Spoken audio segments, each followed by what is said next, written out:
할렐루야. 빛을 들고 세상으로 가을 새벽붕의 벌써 네 번째 날입니다. 이 귀한 자리에 나오신 사랑하는 성도님들을 기쁨으로 환영합니다.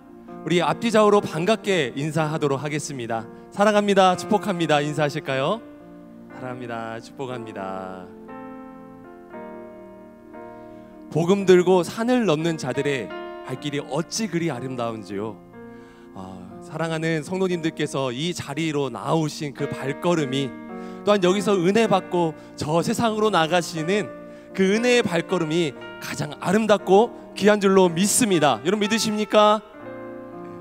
우리가 함께 찬양하며 나아가게 될 때에 하나님의 복음의 은혜가 우리의 삶과 우리의 마음 가운데 가득하게 될 줄로 믿습니다. 우리 모두 함께 힘차게 기쁜 마음으로 주님을 찬양하며 나아가도록 하겠습니다.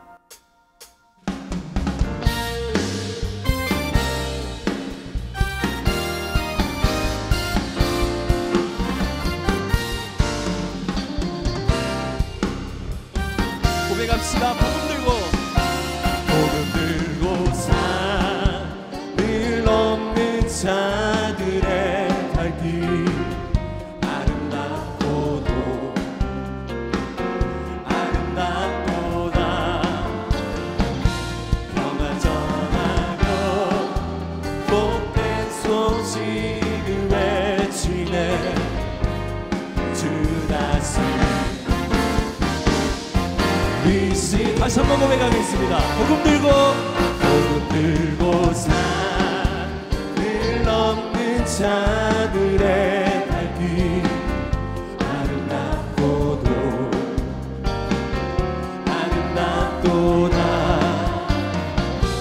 평화 전하며 복된 소식을 외치네. 주 다스 이시네. 아멘. 주 다스 이시네. 주 다스 이시 주 다스리시네. 주 다스 이시네. 주 다스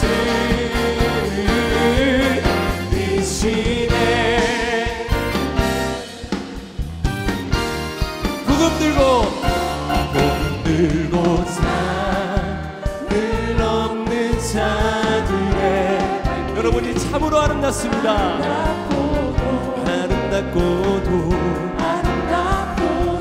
아름답도다 평화 전하며 복된 소식을 외치네. 주 다스리십니다. 아멘. 리시네. 주 다스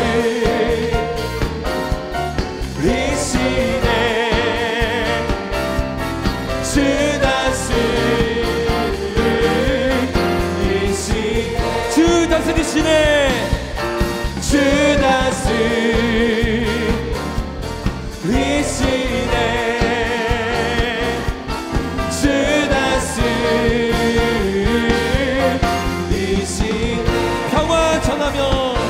평화 전하며 복된 소식을 외치. 주 다스리시네. 이곳을 우리의 삶을 다스리십니다. 아멘. 주 다스리시네. 주 다스리시. 우리 다시 한번 여러분의 목소리로 주 다스리시네. 주 다스리시네. 큰 목소리로요. 주 다스리 선포하며 고백합시다. 주 다스리시네. 주 다스리시네.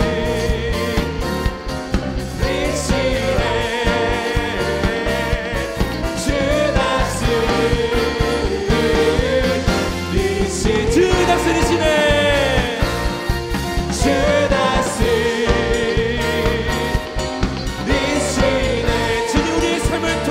주시옵소서.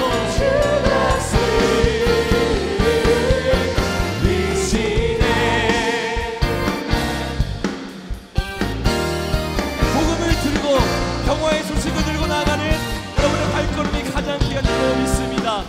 우리를 함께 하시며 평안하게 하시는 주님께 감사와 영광의 박수 올려드립니다.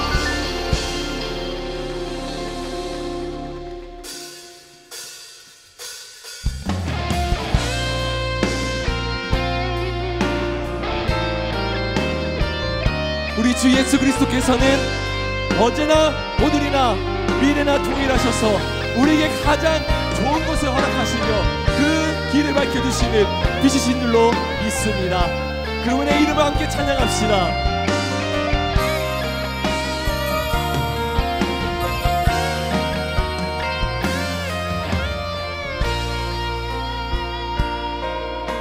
예수 우리들의 밝은 빛, 예수 우리들의 밝은 빛, 은혜와 긍휼을 베푸시는 주, 의의 길을 따라가는 주의 자녀들에게 항상 맑은 빛을 비추시네. 그는 구원의 주 하나님, 구원의 주 하나님, 공의로 세상을 다스리시네. 주를 경외하는 자들에게 부어주시는 놀라운 주님의 영광.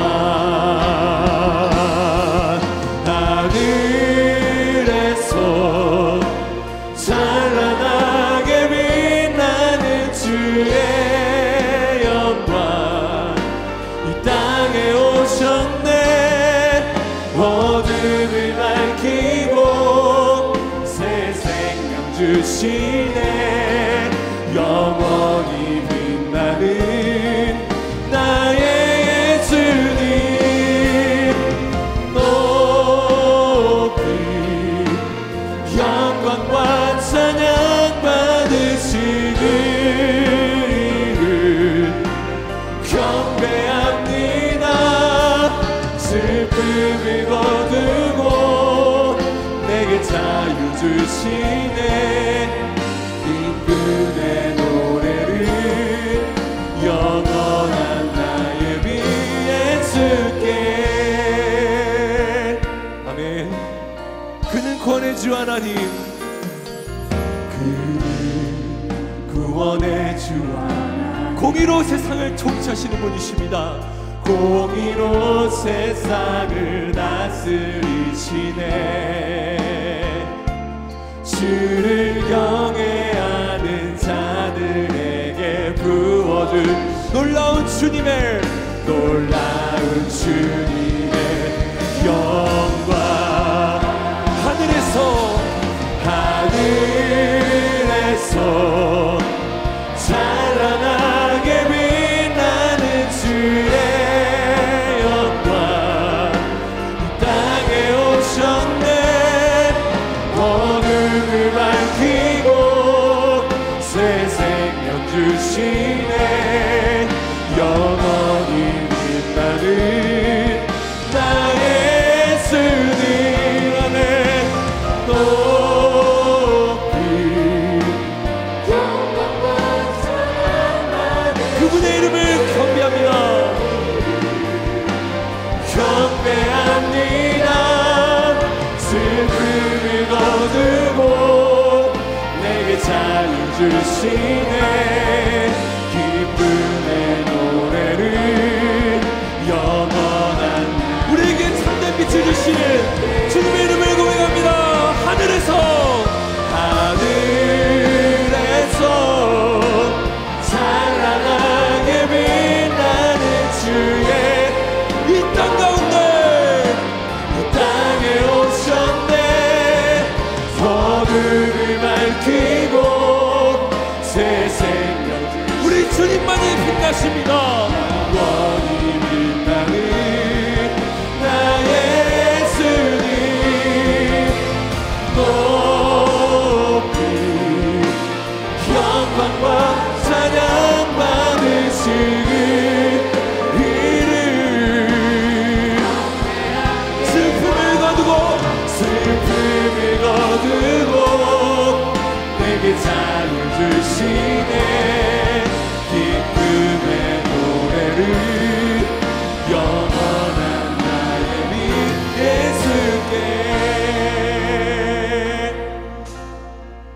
시간 영광의 하나님께 같이 함께 기도하며 나아가기를 원합니다. 말씀을 주시고 말씀을 깨닫게 하시는 하나님, 오늘도 내게 말씀을 들려주시옵소서.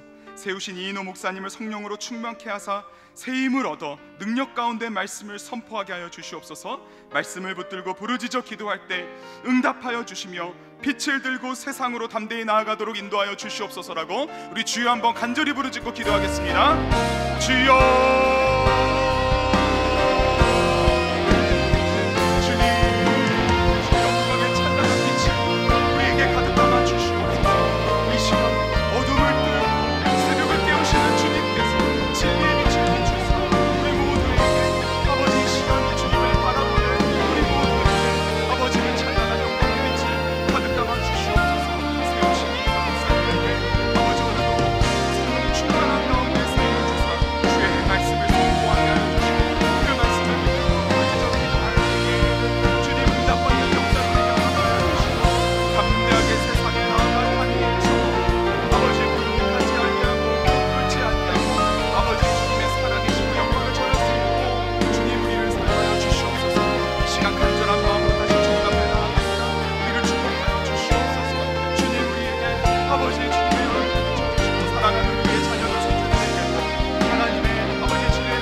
역사를 주관하시는 만왕의 왕이신 하나님 아버지 감사합니다.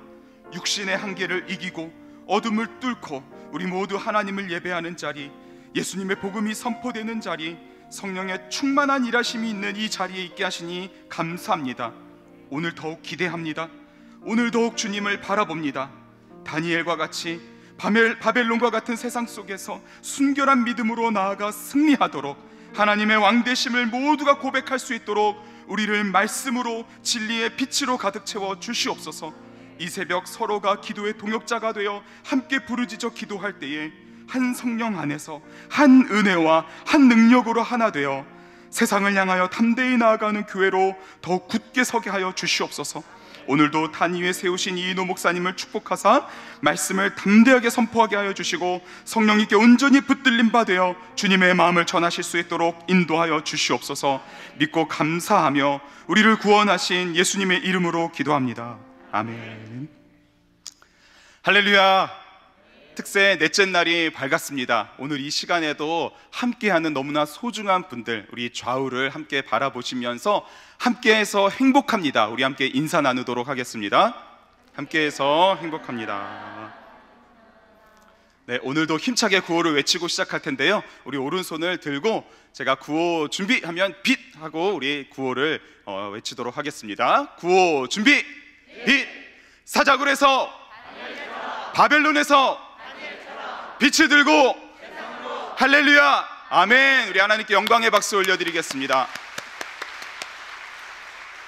오늘은 임마누엘 찬양대에서 특송을 준비하였습니다. 하나님께 영광 올려드리겠습니다.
네, 감사합니다. 이 시간 광고를 드리도록 하겠습니다. 계속해서 특세 출석 스티커를 꼭 붙여주시기 바랍니다. 온라인으로 참여하시는 성도님들께서도 현장에 오셨을 때 한 번에 쭉 붙이셔도 되겠습니다. 현장으로 특세 출석을 계속해서 도전해 보시기 바랍니다. 현장 게시판에 비치된 매일 말씀 스티커를 여기에 붙이셔서 토요일에 제출해 주시면은 예쁜 특세 주제 토퍼를 선물로 드립니다. 미리 준비팀 자녀들은 출석 통장에 스티커를 잘 모아주셔서요, 이번 주 토요일에 달란트 잔치가 있을 예정인데요, 출석 스티커를 달란트로 교환하여 사용하실 수 있습니다. 뉴스레터 3호가 나왔습니다. 네, 너무나 예쁘게 제작이 되었는데요, 말씀 요약과 다양한 간증이 들어있습니다. 특세의 은혜를 더욱더 풍성하게 이렇게 읽으시면서 누리시기 바랍니다. 특세를 통해 받고 계신 은혜를 홈페이지 은혜 나눔 게시판에 올려주시고요, 현장 참여 인증샷을 교회 곳곳에서 자유롭게 찍으셔서 참여 게시판에 올려주시면 추첨을 통해 선물을 드립니다. 이음센터 또는 원익캐슬 주차장에 주차하신 성도님들께서는 오전 6시에서 7시 30분 사이에 꼭 출차를 하셔야 요금이 부과되지 않습니다. 오늘 우리에게 주시는 하나님의 말씀 함께 읽겠습니다. 다니엘서 4장 이고요. 그 중에서 28절에서 34절까지 교독하신 후에 마지막 절은 함께 읽겠습니다. 이 모든 일이 다 나 느부갓네살 왕에게 임하였느니라.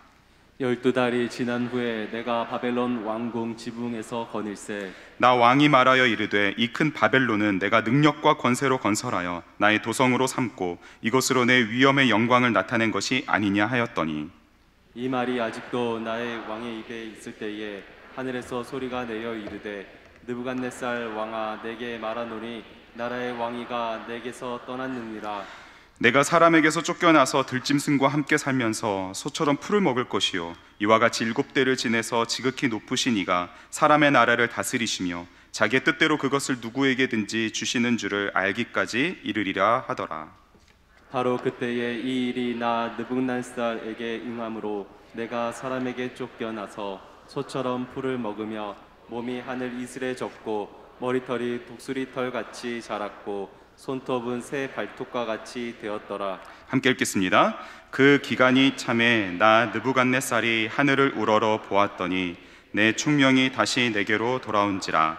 이에 내가 지극히 높으신 이에게 감사하며 영생하시는 이를 찬양하고 경배하였나니 그 권세는 영원한 권세요 그 나라는 대대에 이르리로다. 아멘. 이인호 목사님께서 나오셔서 헌금을 위해 기도해 주시고 말씀 전해 주시겠습니다.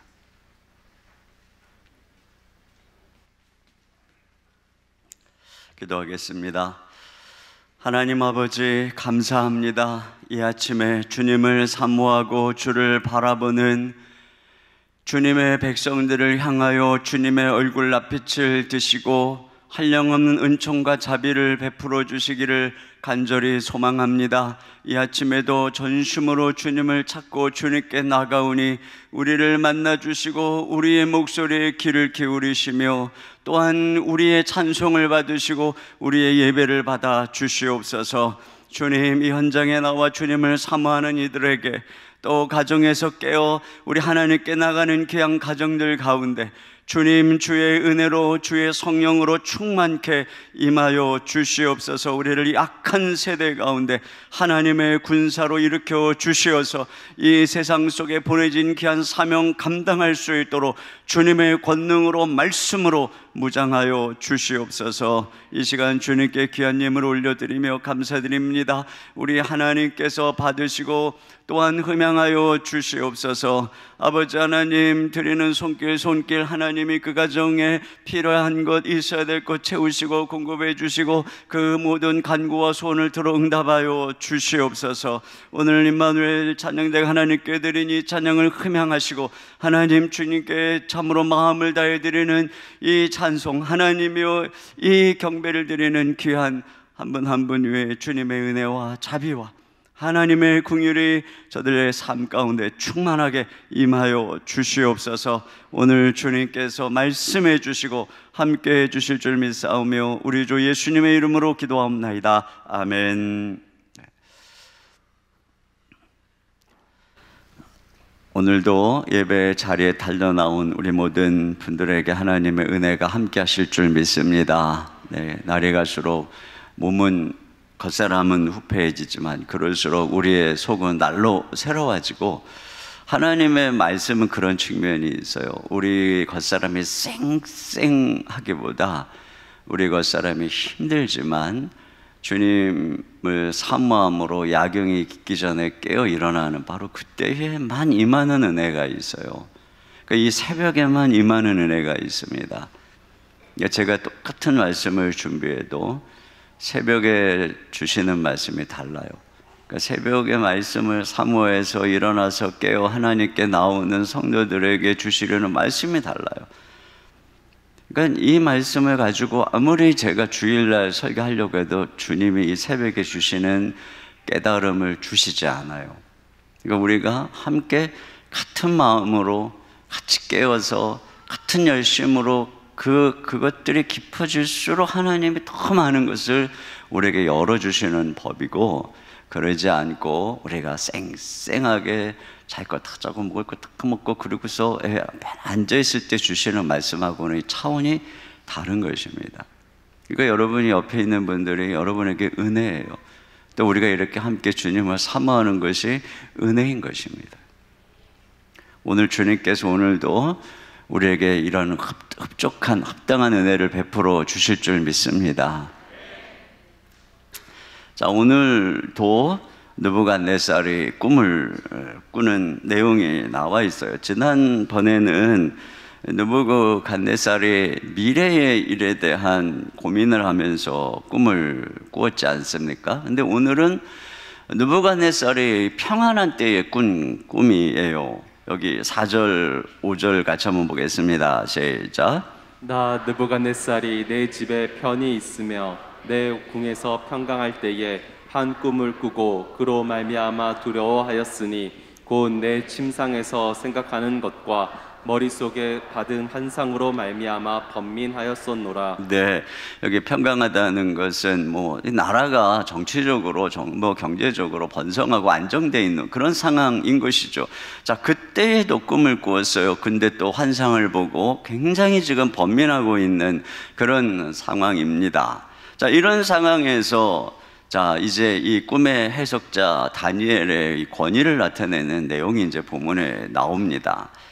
이게 지금 앞에 있는 것하고 똑같아요. 다른 지혜자들, 그래서 박수, 술계, 갈대사, 갈대아술사, 점쟁이들을 다 불러요. 그래서 꿈을 이야기하는데 그 꿈의 해석을 알려주지 못합니다. 그러니까 결국은 이제 다니엘을 불러요. 다니엘은 이미 이제 지혜자의 어른이 되었잖아요. 여기 본문에서는 박수장이라고 이제 소개를 하고 있습니다.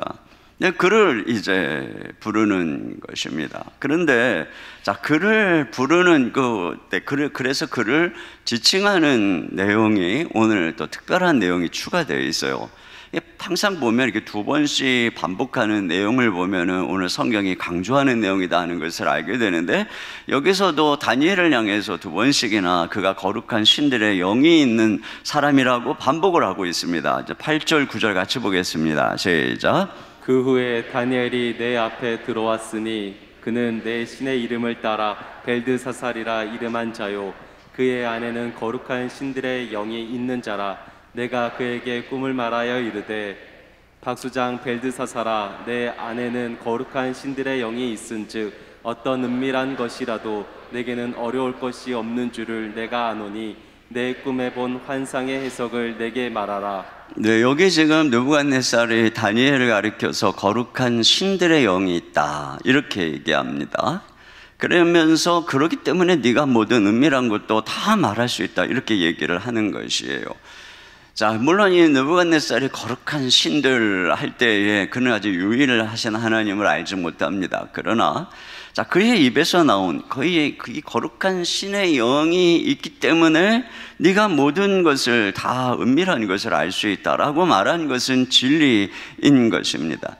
그러니까 하나님께서 모든 것들을 다스리고 자, 모든 비밀한 은밀한 것을 나타내시는 분이 하나님이십니다. 그런데 바로 그 하나님의 깊은 비밀을 우리에게 알게 하시는 분이 누구냐? 하나님의 영이라고 하는 것이에요.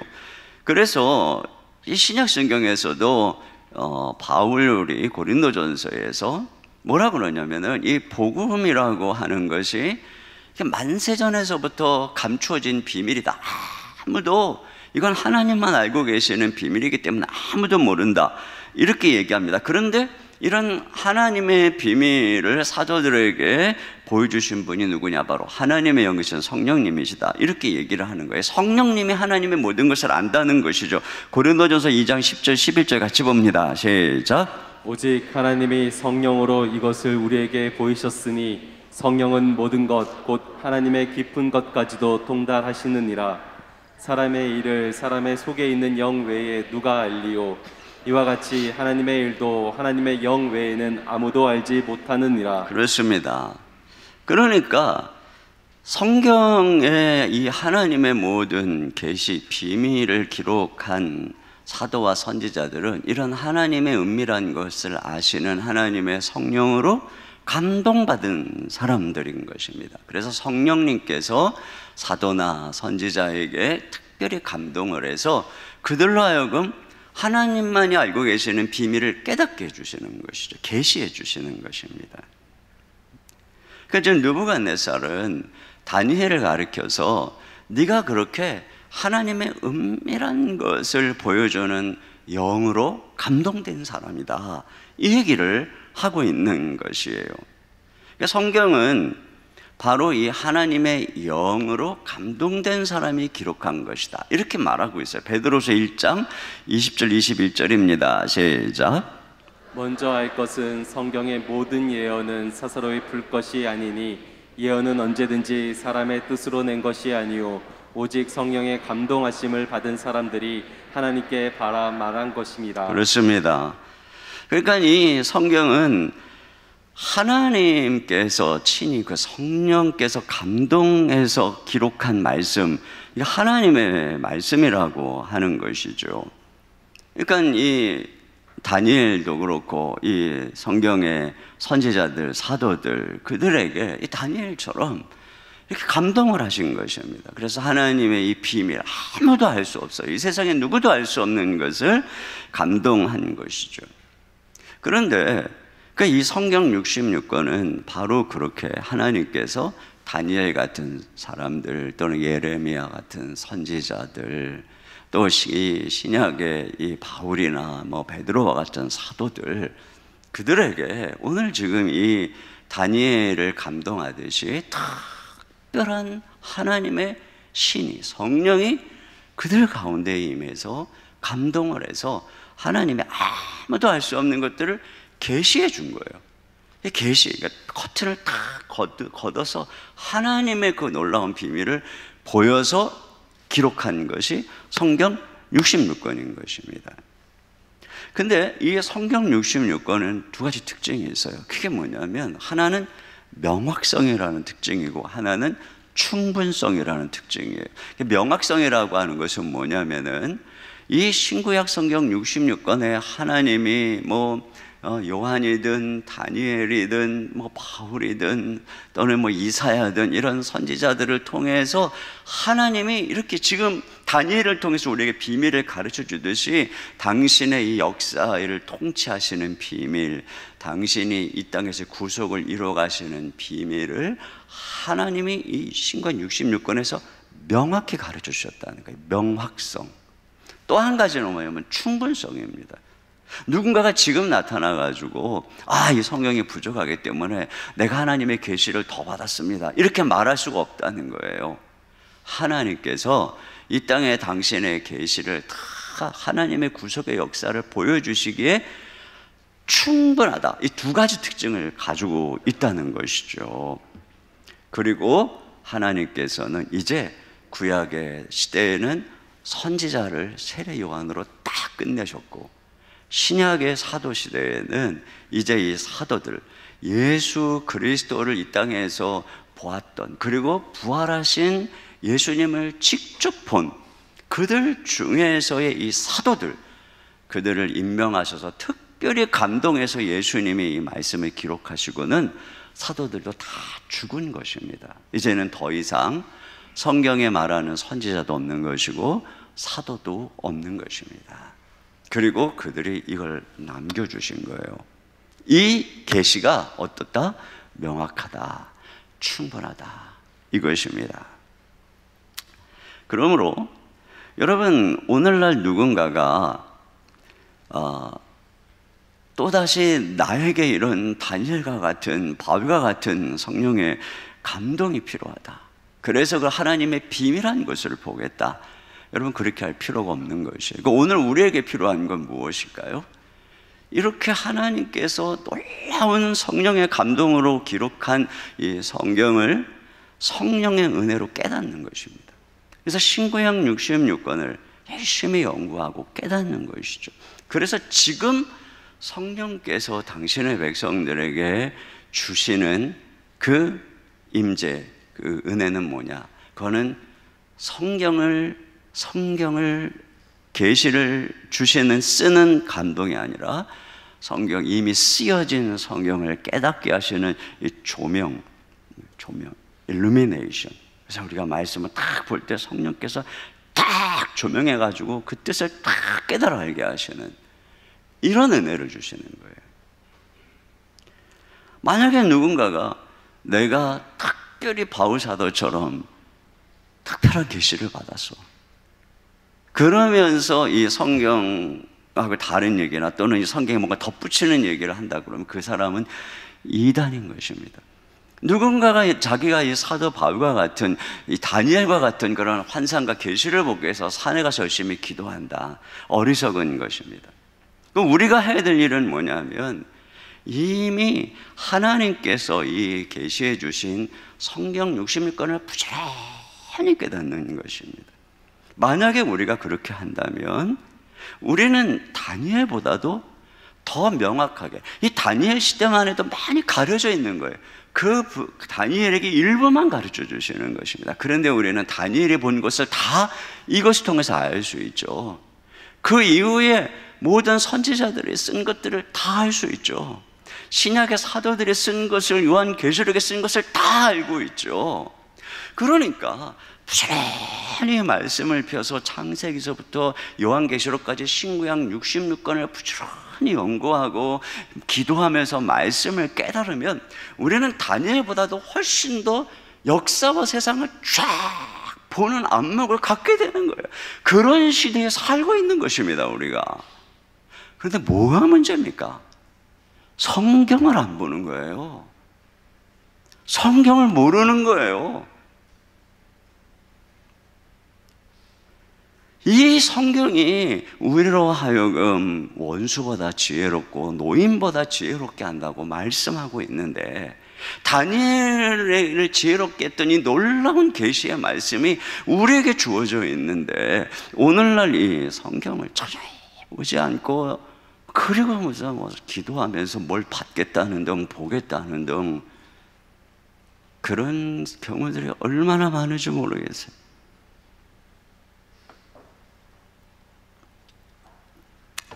여러분, 명확하게 이해하고 계시는 거죠?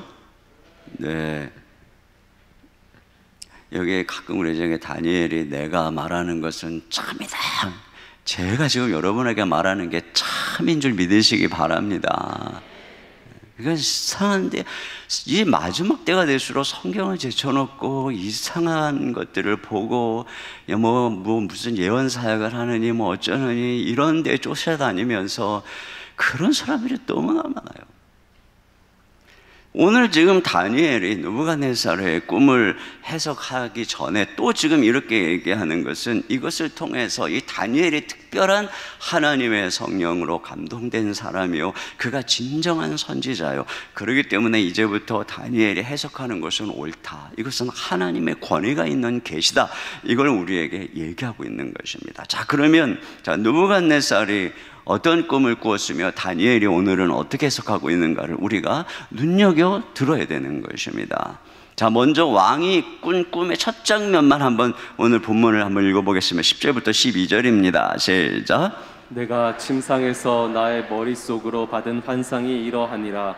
내가 본즉 땅의 중앙에 한 나무가 있는 것을 보았는데 높이가 높더니 그 나무가 자라서 견고하여지고 그 높이는 하늘에 닿았으니 그 모양이 땅끝에서도 보이겠고 그 잎사귀는 아름답고 그 열매는 많아서 만민의 먹을 것이 될 만하고 들 짐승이 그 그늘에 있으며 공중에 나는 새는 그 가지에 깃들었고 육체를 가진 모든 것이 거기에서 먹을 것을 얻더라. 네, 꿈에 본 것이 땅의 중앙에 나무를 보았어요. 근데 나무가 견고하게 아주 창대하게 자라는 것입니다.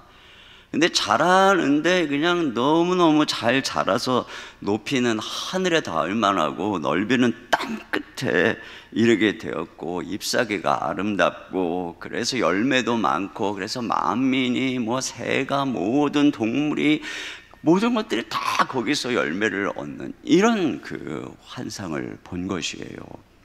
이것에 대해서 이제 뒤에 다니엘이 뭐라고 해석을 하냐면 22절입니다. 시작. 왕이여, 이 나무는 곧 왕이시라. 이는 왕이 자라서 견고하여지고 창대하사 하늘에 닿으시며 권세는 땅끝까지 미치심이니이다. 네, 그러니까 이 나무가 왕이라는 것이 느부갓네살 왕, 그가 견고해지고 창대해서 그 권세가 하늘에 닿고 땅끝에 미치는 이런 엄청난 이 세상의 가장 강력한 왕으로서 영향을 미치고 있더라, 그것을 보여준 것입니다. 근데 이제 문제는 두 번째 장면입니다. 두 번째 장면은 시간상 읽지 않겠지만 핵심은 뭐냐면 한 순찰자가 하늘에서부터 내려온 것이에요. 그 순찰자는 땅에 있는 모든 것들을 감독하는 천사입니다. 근데 그 순찰자가 이 나무를, 이 왕을 탁 쳐다보더니 갑자기 소리를 지르면서 베어버려라! 그래가지고 나무를 베버리고 거기에 깃든 새, 동물, 사람들을 다 쫓아내버린 것입니다. 그런 꿈을 꾼 거예요. 자, 그러면서 꿈에 보니까 이 구루터기, 나무에 구루터기는 남겨둔 이 구루터기를 쇠로 묶어버렸어요. 그래가지고 그 묶여진 이 구루터기가 들풀 가운데 놓여 있는 겁니다. 그래서 풀 속에서 이슬을 먹고 짐승과 더불어서 먹고 짐승의 마음을 받아서 7대를 보낸다라고 하는 그런 꿈을 꾼 거예요. 이 해석에 대해서 다니엘은 이렇게 해석합니다. 24절 25절입니다. 시작. 왕이여, 그 해석은 이러하니이다. 곧 지극히 높으신 이가 명령한 것이 내 주 왕에게 미칠 것이라. 왕이 사람에게서 쫓겨나서 들 짐승과 함께 살며 수처럼 풀을 먹으며 하늘 이슬에 젖을 것이요 이와 같이 7대를 지낼 것이라. 네, 그 왕이 쫓겨날 거라는 얘기입니다. 그래서 들짐승과 함께 살고 소처럼 풀을 먹고 들에서 자다 보니 하늘 이슬에 젖고 이렇게 짐승처럼 돼서 7대를 지날 것이다, 이렇게 얘기를 합니다. 자, 그러면서 그럼 왜 이런 일이 일어나는가? 도대체 순찰자가 이 왕에게서 뭘 봤기 때문에 이렇게 하는 것인가? 뭘 가르쳐 주시려고 이렇게 하는 것인가? 자, 이것이 바로 17절과 25절에 두 번이 나오는데 17절을 같이 보도록 하겠습니다. 시작. 이는 순찰자들의 명령대로요 거룩한 자들의 말대로이니 지극히 높으신 이가 사람의 나라를 다스리시며 자기의 뜻대로 그것을 누구에게든지 주시며 또 지극히 천한 자를 그 위에 세우시는 줄을 사람들이 알게 하려 함이라 하였느니라. 그렇습니다. 이렇게 한 이유가, 이 나무가 베어진 이유가, 그리고 이 왕을 쫓아내서 7대 동안 그리고 짐승처럼 만들어서 이렇게 비천하게 만드시는 이유가, 그리고서는 7대 이후에 다시 회복시켜 주시는 이유가 뭐냐? 여기 세 가지를 알아야만 했기 때문이라는 것이에요. 이것이 이제 주제죠. 핵심 주제. 첫째는 뭐냐면 지극히 높으신 하나님이 사람의 나라, 온 땅을 다스리신다. 즉 그분이 왕이고 그분이 주인이다. 둘째는 뭐냐? 그분이 자기 뜻대로 사람들에게 권력을 나눠주신다. 그러니까 모든 권력자들은 그분의 종이다, 그 얘기인 것입니다. 그 다음에 세 번째는 하나님이 이 사람을 세워서 권력을 주시는데 그 누구 세우느냐? 지극히 천한 자, 그러니까 가장 비천한 자를 세우신다. 이 세 가지를 알게 하려 합니다. 이렇게 얘기를 하고 있는 것이죠. 그러니까 지금 뭐가 문제인 거죠? 지금 이 느부갓네살이 사실은 가장 비천한 가운데 하나님이 그를 선택해서 그를 불러서 그에게 이 엄청난 권세를 이 왕이신 하나님이 준 거예요. 그랬는데 느부갓네살이 높아지다 보니까, 그의 권세가 하늘에 닿고 땅끝에 미치다 보니까 이것을 망각하고 자기가 신이라도 된 것처럼 교만해진 거죠. 그러니까 이게 문제인 거예요. 그걸 순찰자가 보고 그래가지고 그냥 한순간에 그를 권자에서 내쫓아버리는 그런 일이 일어난 것입니다. 자, 그런데 이 꿈에는 참 이 느부갓네살에게 주신 은총이죠. 이것들을 깨달을 때, 이런 고통 속에서 이걸 깨달을 때 그를 다시 회복시켜 주신다는 것이에요. 자, 26절입니다. 시작. 또 그들이 그 나무 뿌리에 그루터기를 남겨두라 하였은즉 하나님이 다스리시는 줄을 왕이 깨달은 후에야 왕의 나라가 견고하리이다. 네, 이거를 깨달은 후에야 견고할 것이다. 이렇게 얘기를 하고 있어요. 하나님이 다스린다는 이 사실을 깨달은 후에야 왕의 나라가 견고할 것이다. 이걸 가르쳐 주는 거예요. 굉장히 지금 중요한 교훈을 지금 이 느부갓네살을 통해서 우리에게 가르쳐 주고 있는 것입니다. 그러면서 다니엘이 조언을 합니다. 자, 이런 일이 일어나지 않고서도 그가 잘 다스리면 좋잖아요. 그렇기 때문에 다니엘은 그 경고받은 운명을 어떻게 하면 피할 수 있을까 해서 조언을 해요. 27절입니다. 시작. 그런즉 왕이여 내가 아뢰는 것을 받으시고 공의를 행함으로 죄를 사하고 가난한 자를 긍휼히 여김으로 죄악을 사하소서. 그리하시면 왕의 평안함이 혹시 장고하리이다 하니라. 네, 자, 이 조언은 이건 지금 다니엘이 하나님이 꿈에 받은 계시가 아니에요. 그러나 다니엘은 알고 있는 것이죠. 지금 여기 왕에게 공의를 행하고 또 가난한 자를 긍휼히 여겨라. 그러면 하나님이 이 왕을 지금 베어버리는 이 죄를 사해 주시고 평안함이 장구할 수 있을 것이다. 이 말 속에는 무엇이냐면 제국의 겉으로 보이는 영광의 이면에 이러한 억압, 공의가 어그러지는 억압과 이 빈곤이 있었다는 것입니다. 그가 이 바벨론을 자신의 능력과 권세로 건설했다고 했지만 수많은 노예, 이민자, 가난한 사람들, 이 포로로 끌려온 사람들이 거기서 착취당하고 억압당해서 그 엄청난 것들을 건설한 것이죠. 하나님께서는 그들의 모든 탄식과 부르짖음을 듣고 있는 것입니다.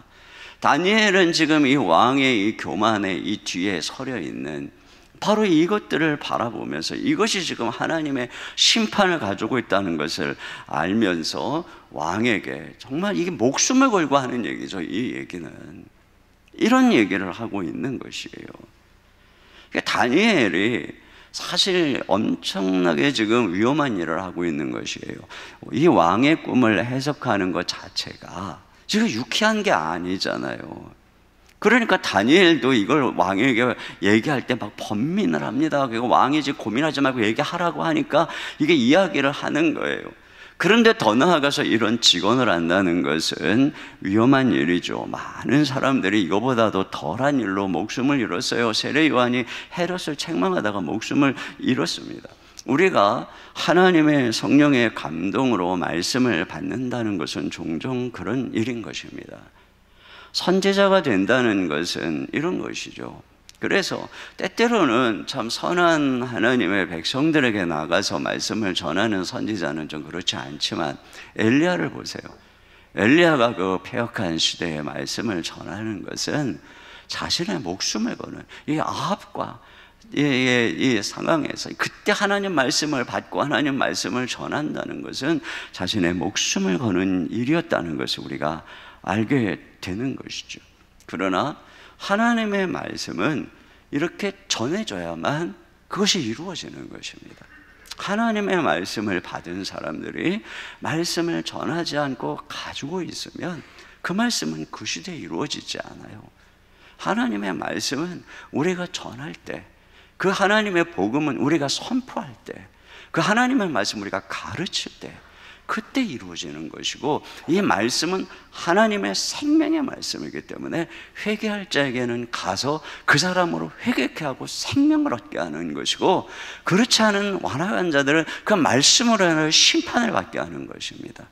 이것이 바로 우리가 하나님의 말씀을 오늘날 듣고 깨닫고 이 시대에 물론 우리 자신이 먼저 들어야죠. 그러나 우리가 이러한 이 말씀의 사명이 우리에게 주어지는 것이죠. 그런 면에서 보면은 이 느부갓네살이 이런 엄청난 해석을 듣고 다니엘로부터 이러한 조언을 들었음에도 불구하고 다니엘을 죽이거나 뭐 화를 내거나 가두거나 이러지 않은 것을 보면은 그가 다니엘을 존중하고 있구나 하는 것을 알 수가 있어요.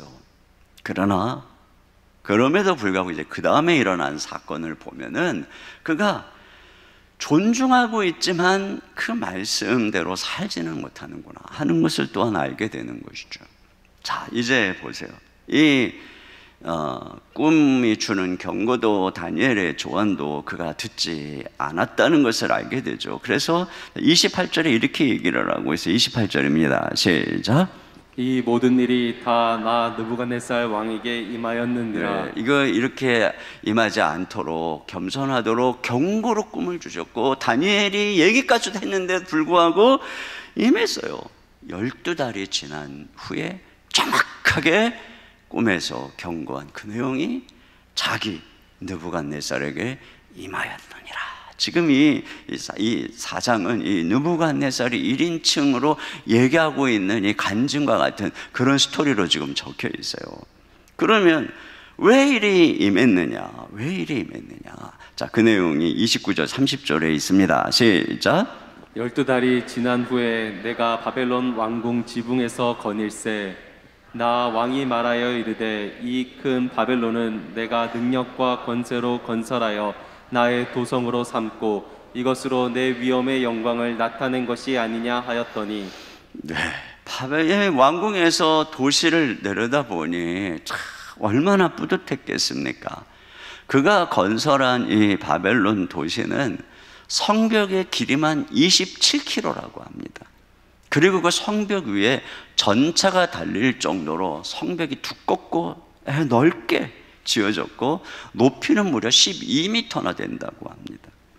그리고 그가 그 안에 건설한 바벨론의 궁중 정원은 고대 세계의 7대 불가사의 중에 하나로 꼽힌다고 합니다. 그리고 우리가 알고 앞에서도 본 것처럼 온 이 제국 내에 모든 다인종 사회를 하나로 묶어 나가고 또 대규모 음악 축제와 같은 문화를 통해서 이 바벨론을 이 문화로 그래서 이 바벨론 문화, 이 갈대아 문화가 그 당시에 엄청나게 앞선 것으로 역사적으로 이야기를 하고 있어요. 그리고 이 아수르하고는 다른 포용 정책으로 각 나라의 종교 문화를 인정하고 또 교육을 받은 다인종 관리로 이루어진 정부를 건설해서 단시간 내에 굉장히 안정적이고 이 부강한 제국을 만들어낸 것입니다. 그러니까 그 시대를 기준으로 삼을 때 이 느부갓네살은 굉장히 유능하고 실력 있고 건설적인 통치자였다라고 하는 것이에요. 그러니까 그렇게 자기가 건설한 바벨론 도시를 바라보면서 얼마나 자랑스럽고 뿌듯하겠습니까? 그러니까 자, 이런 생각이 막 떠오를 만하죠. 그걸 보면서 자기의 손으로 이런 일들이 이루어졌으니 이 속에서부터 얼마나 그런 것들이, 뿌듯한 마음들이 떠오르겠어요. 그럼에도 불구하고 그가 절대로 해서는 안 되는 말이 있는 것이에요. 지금 그가 했던 이 말, 이것이 바로 자신의 능력과 권세로 건설했다. 그리고 이것이 내 위엄과 영광을 나타내는 것이다. 이 말을 했으면 안 되는 거였어요. 왜 그렇습니까? 이게 지금 바로 1년 전 꿈에서 순찰자가 너를 지켜보고 있다. 네가 강대해지면 강대해질수록 순찰자가 너를 지켜보고 있다. 지켜보고 있는 거예요. 그 꿈에서 지금 받았어요. 그리고 그 순찰자가 너를 지켜보고 있다, 찍어버린다는 사실을 이미 경고로 들었단 말이죠. 그때 분명히 그 꿈을 통해서 얘기했어요. 왜 그 재앙이 일어나는지, 네가 이 땅의 주인이 누군지, 이 제국의 진짜 주인이 누군지 알아야 되고, 네가 정말로 영광 올려드려야 될 너의 주인이, 너를 임명한 주인이 누군지 알아야 된다. 그래서 네가 그분에게 영광 올려야 된다라고 하는 거예요. 네가 얼마나 비천한 존재, 너는 겸손해야 된다는 사실, 이거를 알으라고. 네가 강대해지고 창대해질수록 교만해지지 않고 너의 이 본분을 지켜야 된다라고 하는, 이거를 지금 경고로 받았던 거예요. 그러면서 순찰자가 자기를 지켜보고 있다라고 하는 것을 생생히 기록을 하고 있는 것이죠. 그러니까 느부갓네살이, 지금 이 하나님이 뭐를 보는 거예요? 하나님께서 이 느부갓네살에게 이 모든 권세를 다 주셨어요.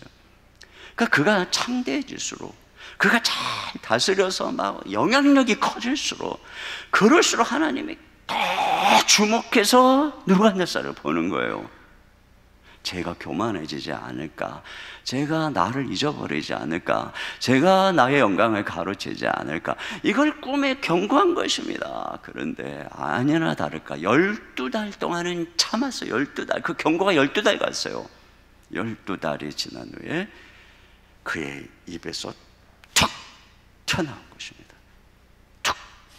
이 모든 것이 나의 권세와 능력으로 된 것이 아니냐, 내가 똑똑해서 이렇게 된 거야, 이것이 나의 영광과 위엄을 나타내는 것이 아니냐, 이게 입에서 툭 튀어나온 것입니다. 그 순간에 어떻게 된 거예요? 하늘에서 음성이 들려서 끝났다. 그 순간에 그냥 완전 짐승으로 바뀌어버려서 쫓겨나버리는 이런 일이 일어나는 것입니다. 여기서 우리가 발견하는 것을, 제가 이름을 지은 것이 느부갓네살 증후군이다, 이렇게 이름을 지었습니다. 느부갓네살 콤플렉스다, 이렇게 말할 수도 있겠죠. 이렇게 경고까지 했는데 결국 느부갓네살처럼 성공하고 권력이 커지고 높은 자리에 올라가면은 그 어떤 경고에도 불구하고, 그 어떤 체험을 했음에도 불구하고, 그 어떤 하나님의 사람을 통해서 가르침을 받았음에도 불구하고 결국은 그 속에 끓어오르는 교만의 죄, 이것을 막지 못하고 느부갓네살처럼 된다 이겁니다. 이게 느부갓네살 증후군이라고 하는 것이죠. 이게 증후군이라는 게 무슨 질환, 증세, 장애를 나타내는 건데, 사람이 성공하고 유명해지고 권력의 자리에 가지고 남들이 알아주고 또 막 남들이 칭찬해주면 거의 예외 없이 이러한 느부갓네살 증후군이 나타난다는 것입니다. 그래서 어느 날 속으로 중얼거리는 거예요. 이게 다 내 덕이야. 이게 다 내 공로야. 우리 집안 내가 세웠지. 나 아무 도움도 안 받았어. 내가 자수성가한 거야. 이거 봐, 내가 얼마나 대단한 사람이야. 내가 세워서 번창시키니 엄청난 기업을 봐. 때때로는 그것이 주를 위한 일이고 주님께 바치는 일조차도 자신의 업적에 대해서 자랑하고자 하는 교만의 유혹을 피할 수가 없는 거예요. 이게 내가 건설한 위대한 기관이 아닌가, 이게 내가 시작한 운동이 아닌가, 이게 내가 설립에 이바지한 위대한 선교 기관이 아닌가, 이게 내가 개척해서 성장시킨 위대한 교회가 아닌가. 이러한 이 느부갓네살 증후군, 이 증상, 이런 교만이라고 하는 증상이 예외 없이 나타난다는 것입니다. 그리고 이러한 교만의 증상의 결과 하나님께서 느부갓네살에게 하듯이 이 교만한 자를 내리치시는 이러한 엄청난 순책자가 베어버려라, 이런 일이 일어나고, 그래서 짐승처럼 비천한 고통을 받은 후에야 제정신을 차리는, 그래야만 제정신이 들어온다는 것을 보면은 이 교만이라고 하는, 이 느부갓네살 증후군이라고 하는 게 이게 제정신이 아니니 광기라고 하는 것을 알 수 있어요. 이 광기, 근데 이것이 그냥 칼로 쳐버려서 비천했을 때 제정신이 돌아온다는 것이죠. 여러분, 정말 이 고백, 여러분, 우리가 이러한 말씀을 통해서 하나님이 우리에게 주시는 것이 무엇이겠어요? 이게 느부갓네살만 그러겠냐는 거죠. 저도 그렇고 여러분들 중에서도 어느 정도 다른 사람들이 여러분을 존중하거나 자 어느 정도 자리에 올라왔다고 생각하시는 분들, 또는 여러분이 남보다 좀 공부를 잘하거나 또는 좋은 직장에 들어갔거나 또 외모가 출중하거나 그래서 좀 뭔가 다른 사람들이 여러분을 주목해서 본다거나 칭찬을 많이 받는다거나, 자 이런 분들은 저를 비롯해서 우리가 깨달아야 되는 거예요. 우리는 지금 느부갓네살 증후군에 지금 사로잡히고 있다. 지금 우리는 간이 약간 부어있고 약간의 과대망상에 사로잡혀 있으며 자기의 생각을 절대화하는 이 고집이란 질병과 조금이라도 무시하면은 폭발하는 과잉 자존감과 자신만이 하나님이 특별히 함께한다는 병적 착각에 우리가 다 사로잡혀 있다. 여러분, 이걸 우리가 깨달아야 될 줄로 믿습니다. 난 아니다, 아니에요. 지금 여기 있는 저도 여러분도 다 이 느부갓네살 증후군에 빠져 있는 것입니다.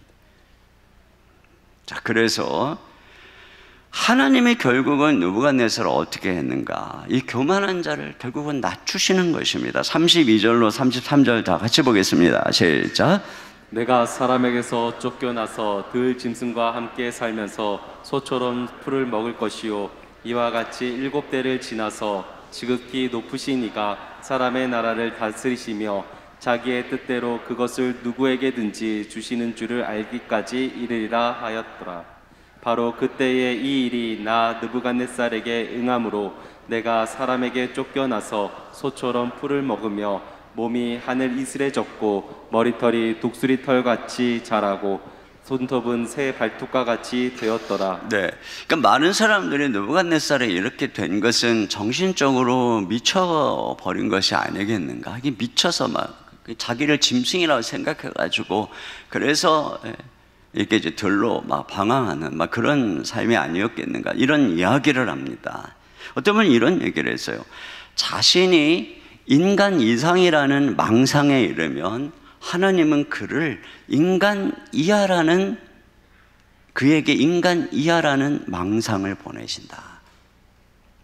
그래서 그가 스스로 자기를 신이라고 뻐기면서 교만해졌던 그가 자기를 짐승이라고 생각하고 들에서 풀을 먹으며 하늘 이슬을 맞으며 미치광이처럼 살아가는 완전히 비천한 인생이 된 거예요. 신의 자리에 오르려 하다가 짐승처럼 비천하게 바닥으로 내동댕이 쳐버린 바로 하나님이 교만한 자를 대적하신다는 진리가 그에게 이루어진 것입니다. 자, 그런데 반면에 또 그를 통해서 뭐를 보게 되냐면 겸손한 자를 높이신다는 거예요. 34절입니다. 시작. 그 기한이 참에 나 느부갓네살이 하늘을 우러러 보았더니 내 총명이 다시 내게로 돌아온지라. 그 7대가 지나서 그 7대가 7년인지 7개월인지 정확하게는 뭐 어떻게 알 수가 없어요. 근데 7이라고 하는 숫자는 완전한 숫자죠. 그러니까 그에게 그를 충분히 그 교만을 제거하고 그를 겸손하게 만드는 바로 그런 기간인 것이에요. 그러니까 사람마다 다르겠죠. 근데 그 기한이 찼어요. 그래서 느부갓네살이 드디어 어떻게 하느냐, 하늘을 우러러보는 것이죠. 드디어 그가 겸손해서 하나님을, 자기를 부르고 자기에게 능력을 주신, 자기와 같이 비천한 자에게 은혜를 주신 하나님을 드디어 우러러보게 된 것입니다. 어떻게 되냐, 그때 내 총명이 다시 내게로 돌아왔다, 이렇게 얘기를 하고 있는 것이에요. 네, 겸손해지니까, 이런 고난 속에서 교만의 광기가 사라지니까, 그래서 겸손해지니까 정신병이 치유돼 버린 것입니다. 여러분, 여기서 우리가 그 진리를 보게 되는 거예요. 하나님이 교만한 자를 대적하시고 겸손한 자에게 은혜를 베푸시느니라. 이것은 뭐 왕뿐 아니라 모든 사람에게 주어지는 공통된 진리라고 하는 것이죠. 여기서 이제 우리가 이 느부갓네살 증후군을 극복하기 위한 지혜를 꼭 배워야 될 게 있는데, 첫째는 뭐냐면 우리에게 감찰자가 있다는 사실을 기억해야 된다는 것이죠. 그러니까 우리가 주인이 아니라는 것입니다. 하나님이 우리에게 모든 것을 다 맡겨주신 것이고, 하나님이 우리를 세워주시고, 하나님이 능력도 주시고 은사도 주시고 그렇게 하신 것입니다.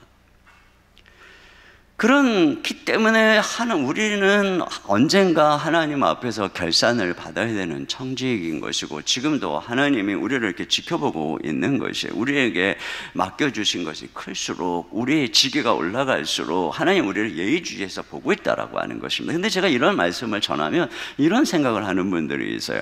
아, 그런 것들은 뭐 이렇게 교회에서 목회하시는 목사님들이나 주의 종들이나 이런 거룩한 사명을 받은 사람들은 뭐 하나님이 늘 예의 주셔서 보는 것이겠죠. 그러나 뭐 우리 같은 사람에게, 이런 세상이라는 우리 같은 사람들에게도 적용되는 일이겠습니까? 근데 여러분, 오늘 분명히 이 바벨론 왕, 이 세상 일에는 해당이 안 될 것 같은 바벨론 왕을 하나님이 주목하고 있다는 것이죠. 이 느부갓네살에 대해서 예레미야가 예언한 내용을 주목할 필요가 있어요. 예레미야서 27장 5절, 6절, 7절 같이 보겠습니다. 시작. 나는 내 큰 능력과 나의 쳐든 팔로 땅과 지상에 있는 사람과 짐승들을 만들고 내가 보기에 옳은 사람에게 그것을 주었노라. 이제 내가 이 모든 땅을 내 종 바벨론의 왕 느부갓네살의 손에 주고 또 그 짐승들을 그에게 주어서 섬기게 하였나니, 모든 나라가 그와 그의 아들과 손자를 그 땅의 기한이 이르기까지 섬기리라. 또한 많은 나라들과 큰 왕들이 그 자신을 섬기리라. 네, 지금 그러니까 이 느부갓네살에 대해서 하나님이 예언을 하고 그 예언한 대로 지금 이루어지고 있는 것, 그걸 꿈에 보고 있는 것입니다. 하나님이 느부갓네살을 택해서, 그런데 여기에 나와 있는 단어 중에 뭘 주목해야 되냐면은 이렇게 되어 있어요. 6절에 내가 이 모든 땅을 내 종 바벨론 왕 느부갓네살의 손에 내 종이라는 것입니다. 그가 무슨 뭐 다니엘이나 뭐 다윗만 내 종이 아니라 이 바벨론의 왕 느부갓네살이 내 종이다. 그럼 그에게 주어진 모든 권력과 권위가 여호와의 종으로서 그에게 주어진 것이다. 그러니까 보세요. 지금 우리가 생각하고 있는 이런 원리가 교회에서 하나님을 섬기는 종이나 세상 나라나 에서 섬기는 여러 가지 지도자나 똑같이 적용되고 있다라고 하는 것입니다. 그러니까 우리가 이 땅에서 살아가는데 우리의 영향력이 커지면 커질수록 하나님이 그 사람들을 유심히 관찰해 보는 것이죠. 세상에서의 직위와 명성이 높아질수록 사업이 번성하고 번창하고 하고 많은 사람을 고용하고 많은 영향을 미칠수록 하나님이 그의 생각을 주목해서 보고 있는 것입니다. 저것을 누구 것이라고 생각하는 것인가? 누가 한 것이라고 생각하고 있는 것인가? 누구에게 영광을 돌리고 있는 것인가? 하나님이 예민하게 예민하게 보고 있는 것이에요. 그 입에서 툭 튀어나오는 중얼거리는 말, 아내하고 둘이 하는 은근한 말, 뭐 친구들에게 하는 말부터 시작해서 그 말의 뉘앙스까지 지금 거기서 지금 무슨 말이 흘러나오고 있는가를 지금 보고 있는 것입니다. 하나님이 여기에 예민한 것이죠. 뭐 교회는 뭐 말할 나이가 없어요. 하나님의 종들에게는 말할 나이가 없어요. 교회가 크면 크고 성장하면 성장할수록 하나님이 예민하게 누구에게 영광을 올려고 있는가, 이 차이가 하나도 없는 것입니다. 왜냐하면 하나님이 이 모든 세상 나라의 주인이시기 때문에. 그래서 하나님이 듣고 있는 거예요. 그 말에 귀를 순찰자, 이걸 기억하고 있어야 됩니다. 여러분의 입에서 무슨, 여러분의 자녀가 잘 컸을 때 그 엄마의 입에서 무슨 말이 나오는지, 하나님이 그 귀한 자녀를 주시고 하나님이 맡겼는데 마치 내가 한 것처럼 그러지 않는가? 그때 하나님 어떻게 할까요? 두 번째, 교만한 말을 버리고 감사와 찬양으로 영광 올려드리라고 하는 것입니다. 여러분 아까 읽었던 31절 말씀을 한 번 더 보면 좋겠어요. 31절 말씀. 이 느부갓네살이 이 말을 하자마자, 자 31절 시작. 이 말이 아직도 나 왕의 입에 있을 때에 하늘에서 소리가 내려 이르되 느부갓네살 왕아 내게 말하노니 나라의 왕위가 내게서 떠났느니라. 네, 이 말이 아직도 내 입에 있으니까 말하자마자, 이 말을 무슨 누구 들으라고 한 것도 아니에요. 왕궁에서 자기 혼자 중얼거린 소리인 것입니다. 혼잣말로 중얼중얼 입 밖에 낸 말, 그 영광을 가로채는 이 말이 들리자마자 그냥 쫓아내버리는 것입니다. 그러니까 여러분, 우리 입에서 나오는 말이 얼마나, 그러니까 이 속에서 지금 이 느부갓네살의 마음속에 이걸 바라보면서 으쓱해지고, 그리고 이게 내가 했다라고 하는 말이 막 여기서 막 나오려고 하는, 그 나와서는 안 됐다는 것이에요. 여러분, 우리가 해야 될 말이 있고 하지 말아야 될 말이 있는 것입니다. 어느 날 개구리가 하늘을 너무나 날고 싶었던, 그래서 고민하다가 기발한 아이디어로 친구새를 찾아가 도움을 청합니다. 개구리가 문 나뭇가지를 새가 발로 움켜쥐고 날개로 한 것입니다. 드디어 개구리는 하늘을 날게 되었습니다. 하늘을 날고 있는 개구리를 바라보면서 밑에 있는 친구 개구리들이 외쳤습니다. 야, 정말 기발하다. 새가 도와주어서 개구리가 하늘을 날게 되었네. 저건 누구 아이디어였을까? 이 개구리는, 이 아이디어는 자신의 아이디어라고 말하고 싶어서 견딜 수가 없었습니다. 그래서 그 친구들이 다시 저건 누구의 아이디어지? 라고 말할 때 내 아이디어야! 라고 말을 했고, 그 순간 물고 있던 나뭇가지를 놓쳐서 아래로 슝 추락했어요. 여러분, 진짜 조심해야 되는 거죠. 이 느부갓네살의 마음속에 이게 누가 한 거지? 이게 막 떠오르는 거예요. 누구 덕이지? 누가 이렇게 세웠지? 누가 이렇게 키웠지? 누가 이렇게 사업을 세웠지?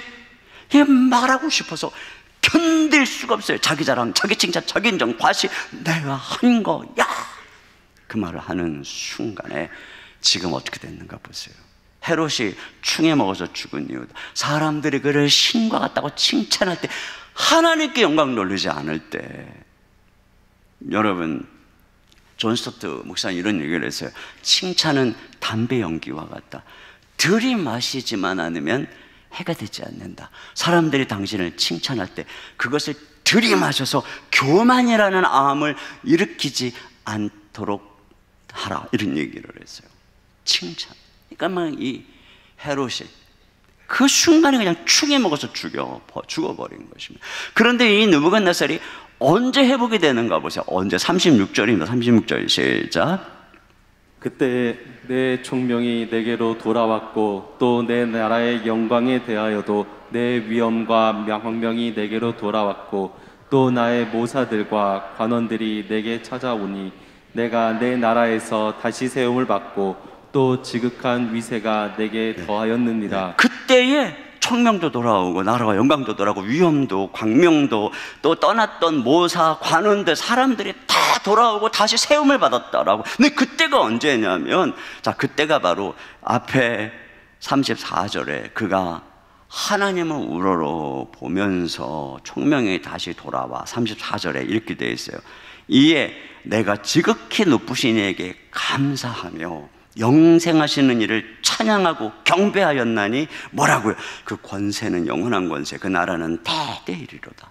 그의 입술로 하나님을 찬송하고 감사하고 경배하고 영광을 올려드리니까 어떤 일이 일어나냐? 총명도 돌아오고 나라의 영광도 위엄도 광명도 관원들도 사람들도 다 돌아오더라. 이건 하나님이 주인이라고 내 원래의 본분의 위치에 돌아오니까. 그러니까 여러분, 우리가 말로 자꾸 내가 했지, 그 자기를 은근히 과시하려고 하면은 하나님 다 가져가는 거예요. 그러나 그런 말을 하지 않고 이것이 하나님의 은혜지, 그러면서 하나님께 영광을 올려드리고 감사하고 찬송하고, 그러면 하나님이 돌려주시고 붙여주시고 그 평강과 은혜를 장구하게 해주신다. 여러분, 그걸 믿으시기를 바랍니다. 세 번째 뭐냐? 그런 면에서 낮추심은 겸손을 가르치는 축복의 과정이다. 여기 지금 이 느부갓네살을 이렇게 미치광이를 만들어서 짐승처럼 낮추어서 뭐를 깨닫게 하시는 것입니까? 이게 지금 병이라 그랬잖아요. 느부갓네살 증후군.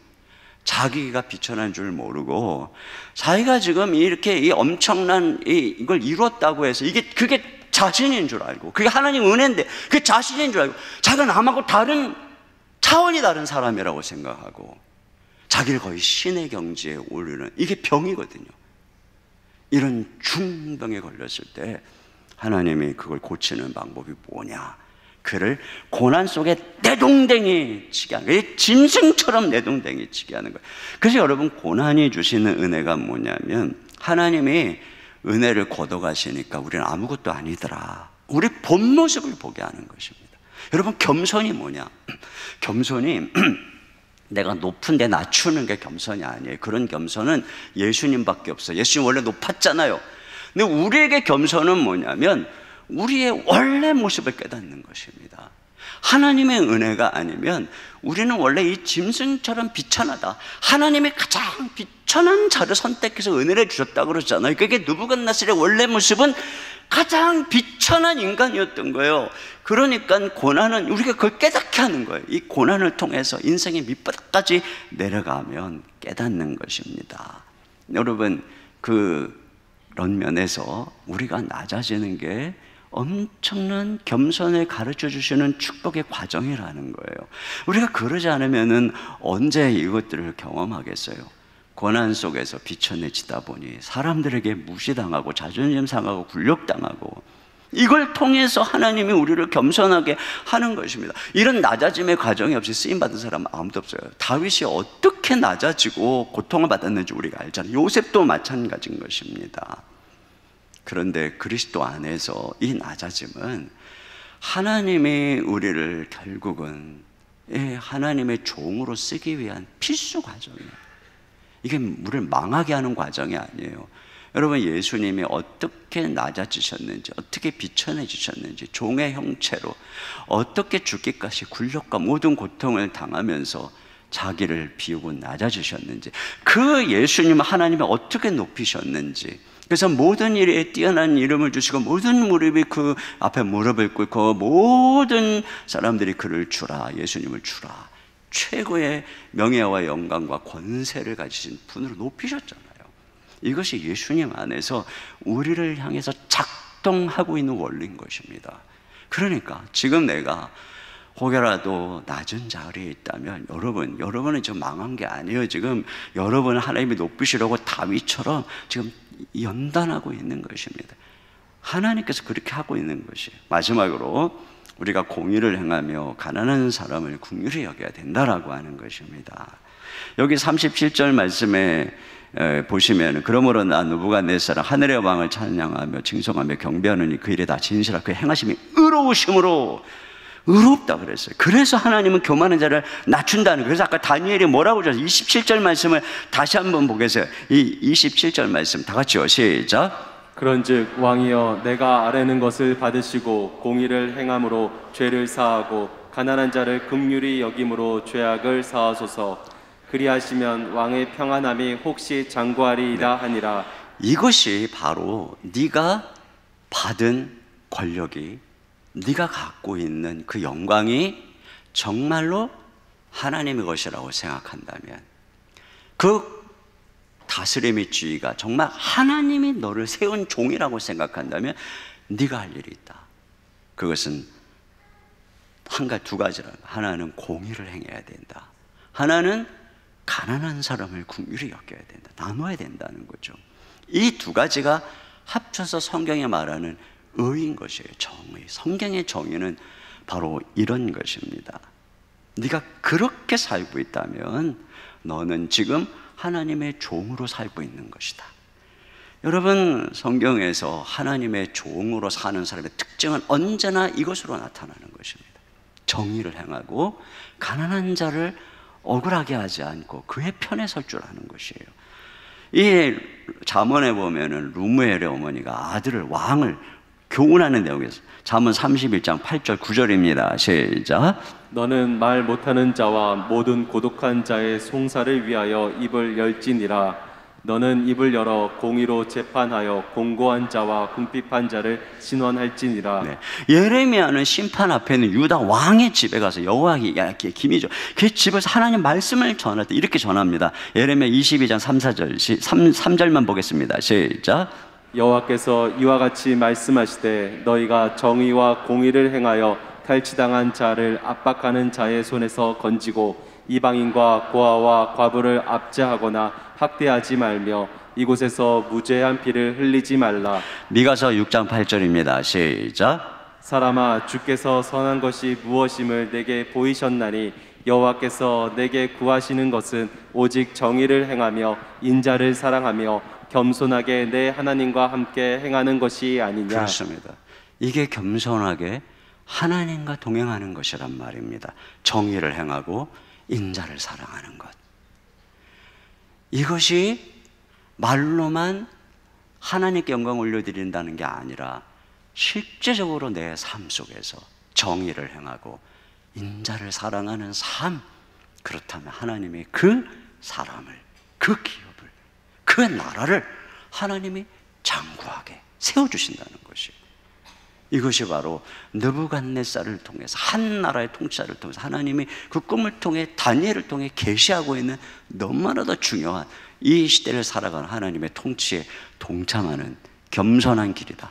여러분, 이러한 길을 걸어감으로 저와 여러분의 삶이 하나님과 더불어 대대로 그 통치의 자리에서 주 영광 올려드리는 데 쓰임받기를 주님의 이름으로 축원합니다. 우리 시간에 같이 찬양 함께 드렸으면 좋겠어요. 우리 나를 지으시니가 하나님, 나를 부르시니가 하나님, 나의 나된 것이 하나님의 은혜입니다. 우리 이런 고백을 가지고 우리 하나님 앞에 나아가 찬양하도록, 자리에서 일어나서 함께 찬양하겠습니다.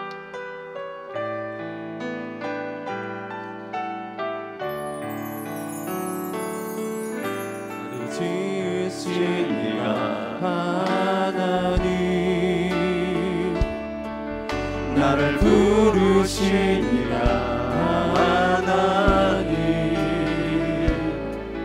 나를 보내시니도 하나님, 나의 나된 것은 다 하나님 은혜라. 나의 달려갈 길 다 가도 나의 마지막 꿈은 다 하도 나로 그 십자가 품게 하시니 나의 나된 것은 다 하나님 은혜라. 한량없는 은혜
시간에 함께 기도할 때, 자, 기도 제목 같이 읽도록 하겠습니다. 같이 읽습니다. 시작. 하나님의 말씀을 연구할 수 있도록 도와주시고 성령을 부어주사 하나님의 비밀을 깨닫게 하여 주소서. 내 안에 교만한 마음이 있다면 겸손케 하여 주시고 우리에게 감찰자가 있다는 것을 늘 기억하게 하소서. 오직 정의를 행하며 주변의 가난한 이웃들과 약한 자들을 긍휼히 여기며 섬기게 하소서. 여러분, 우리 안에 느부갓네살 증후군이 있는 것 기억하면서 하나님 앞에 회개하며 특별히 주님 내 입술의 말, 이것으로 느부갓네살처럼 말하는 것이 아니라 하나님께 예배하고 경배하고 그분만 높여드리게 해달라고, 우리에게 있는 감찰자 있는 것들을 기억하고, 그리고 내가 고난 속에 낮아짐 속에 있는 것이 하나님의 놀라운 은혜인 것들을 기억하고 주님, 진정 주님의 겸손한 그런 하나님의 사람으로 빚어지기 원합니다. 정의를 행하고 공의를 행하며 인자를 사랑하는 삶을 살아가는 그런 삶이 되어지기를 원합니다. 우리 이 시간에 이 말씀을 기억하면서 주여 한번 모르간 목소리로 기도하겠습니다. 주여,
시간 자리에 앉아서 우리 은혜라고 하는 찬양, 이 찬양 함께 부르고 모든 것이 주님의 은혜임을 우리 입술로 고백하며 또 하나님께 이 찬양하고 기도하며 나가도록 하겠습니다.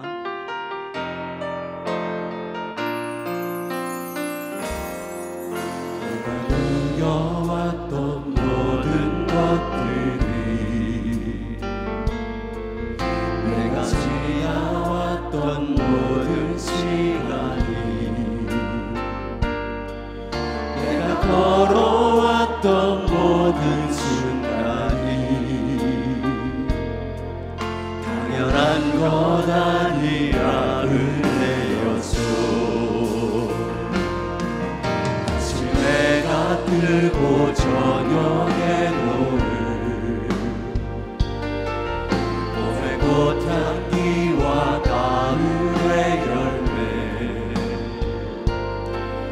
변하는 계절의 모든 순간이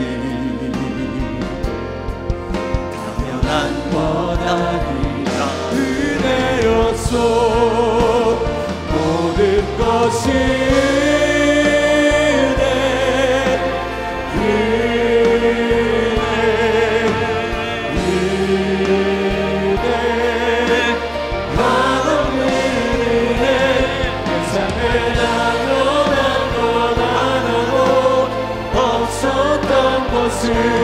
모든 것이 은혜,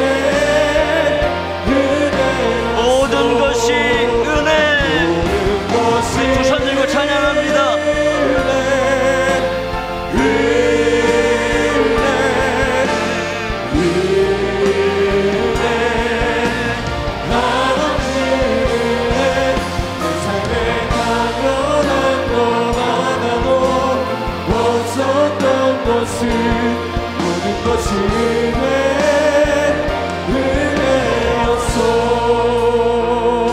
오늘도 우리가 주님 앞에 나아갑니다.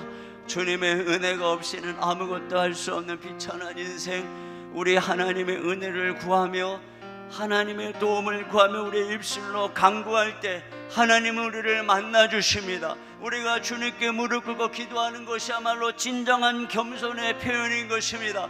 오늘도 주님 우리를 긍휼히 여겨 주시옵소서. 우리의 기도에 응답하여 주시옵소서. 하늘문을 열어 주시옵소서. 우리를 웅덩이에서 건져 주시옵소서. 이 시간에 주여 한번 부르시고 한 목소리로 기도하며 나아갑니다. 주여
할렐루야